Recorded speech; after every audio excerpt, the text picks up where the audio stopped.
Hymns 1 was really inspired by this book. And this is a book of hymns. And what's really unique about this book, you've probably seen them, because there's a series. I think they maybe have three or four of these with different hymns, but it consists of a hymn and then the story behind what inspired that hymn. And so it was about a year ago, like January, February, a little over a year ago of 2020, our favorite year.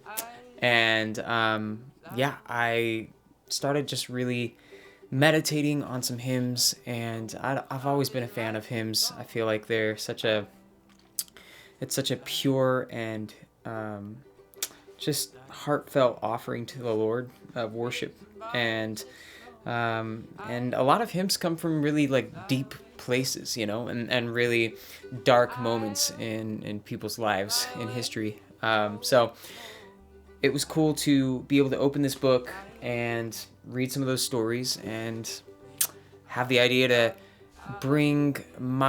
shed my light and my musical history and past and perspective onto some of these church classics. So this hymn EP has about 8, I think it's 8, yes, 8 tracks. It might be 7. I should have looked, I'm sorry.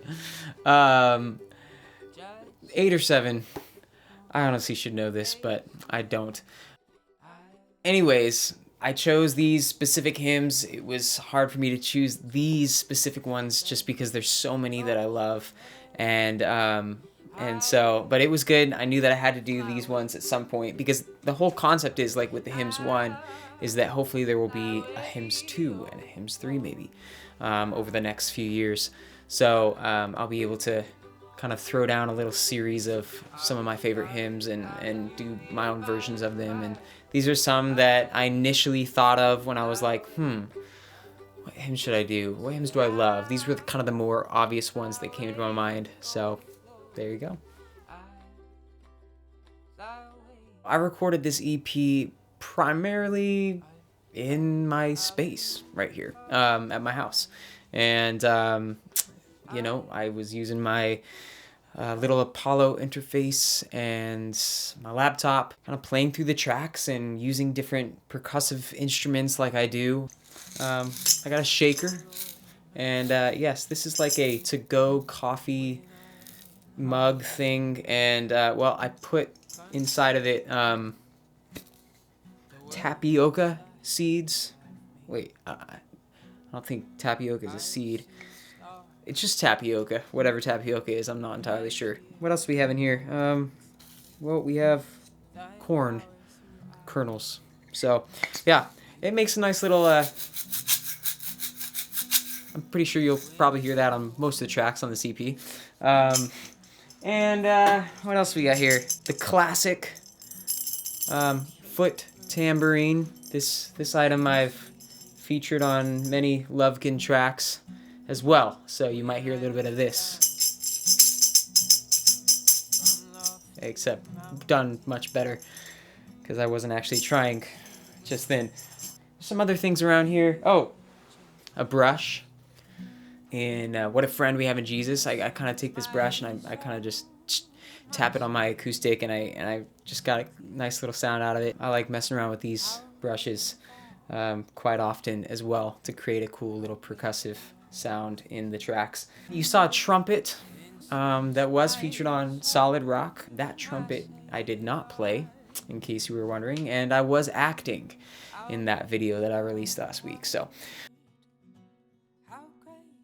this EP has a couple features. One is the trumpet, and that trumpet, amazing trumpet solo, came from a friend of mine here in Phoenix named Jason. He's an amazing trumpet player that I've casually known for a few years. So I reached out, and I knew that in that section of that song, when it came to that trumpet solo, I was like, that just calls for the trumpet solo. I hit him up, and he willingly obliged to lay down a solo, and he did an amazing job. Another really special song on this EP was How Deep the Father's Love for us. And on that track, I reached out to an artist that I recently found called Isaiah Picari. He's an amazing violin player, and so he's featured on this track, and definitely check him out, check his music out. I pretty much gave him free reign. I contacted him, I gave him the track that I had recorded up to that point, which was just vocals and piano, and then he,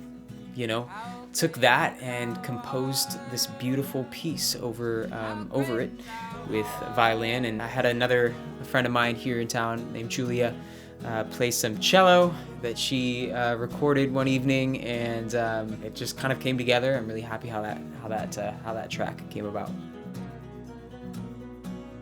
I recorded an entirely different version of this EP last year in 2020, and so like I said before, it was January, February. I had the thought to do this EP, and so springtime last year I started to record it. And basically by the summertime, I finished it up, and at that point, I had a different set of songs, and I had different arrangements, and it was just completely different. I mean, it was a completely different EP.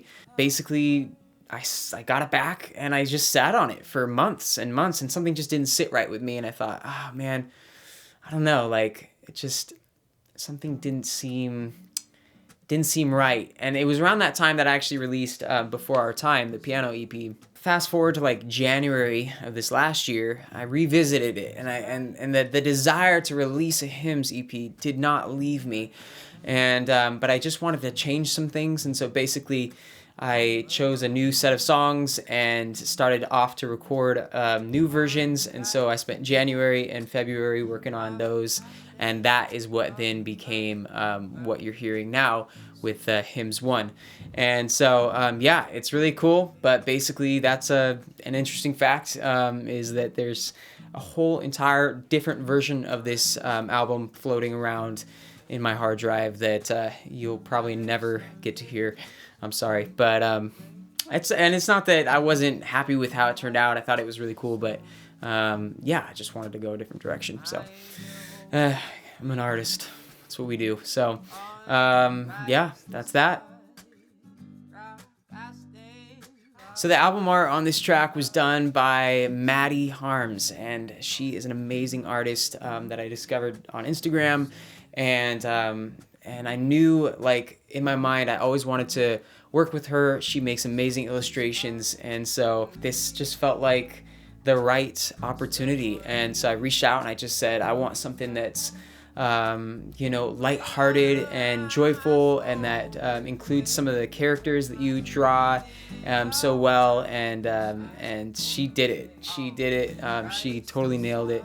I got it back, and I was super happy with how it turned out. I love just all the little characters in the album art, and I just feel like there's young and old, and it's just all inclusive. I just love it. So I feel like, if you're to go along with the message for me of Lovekin, and just the idea of just family coming together, and community, and experiencing the love of Jesus together, I think that this artwork just completely is in line with that whole vision. So I love it. I'm super thankful for Maddie for making that artwork. You should definitely hire her for your artwork as well.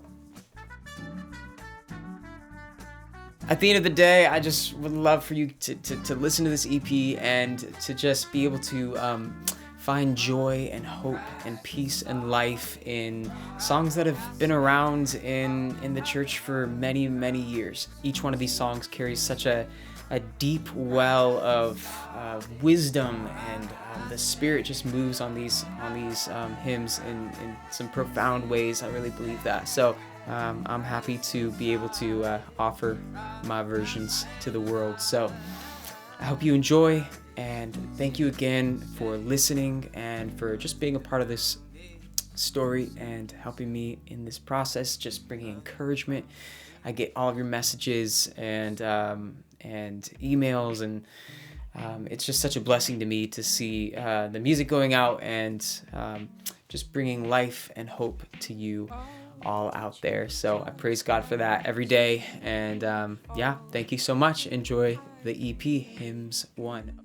I will ever love and trust you.